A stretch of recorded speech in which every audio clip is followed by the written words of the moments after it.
There's one thing I really want to ask you about before I forget. You've shot so many people. Gurrumul, what was it like meeting him? That was shot on film. The camera that I used for him was called a Rolleiflex. It's a twin lens camera, and when you shoot it up close, I'm only about a foot away from his face.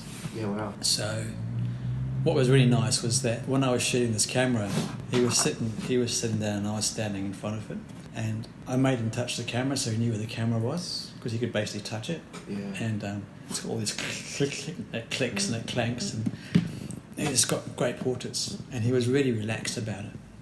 And his manager told me afterwards, he said he's never been more relaxed on any photo shoot. Wow. And I think that's because I wasn't. Normally, when people take a portrait with a digital camera, you're 10 feet away. But because I was a foot away from him, he could touch the camera, and also I would touch him. I would lift up. I would tilt his face, or lift up his chin, or whatever, or position his hands. He just kind of relaxed.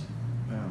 And it's been a beautiful experience. it was. I mean, it wasn't long. I mean, I only had. I was shooting for Rolling Stone. I'd gone there to shoot the cover for Rolling Stone, which again they'd sent me a fucking layout of what they wanted me to shoot, which they'd copied from a US magazine copy. So I shot that, and then I said, "Oh look, can I shoot some personal stuff?" And that's when I did all those other shots. Yeah, right. Which just the best shots, because they ended up using them for Nothing so much. Yeah, ended up being used for 2 album covers and a book. So that is you on the... Yeah, and a book, and then the movie they put out last year or 2 years ago, all through that, my images are through that. And how great's that? Yeah. Just these residues. It's just He's capitalising on a moment. So sad he's gone, you know. And yeah. And I don't sell the pictures either. Like if people approach me, I always go through his family or his manager. He's got a great manager. So yeah.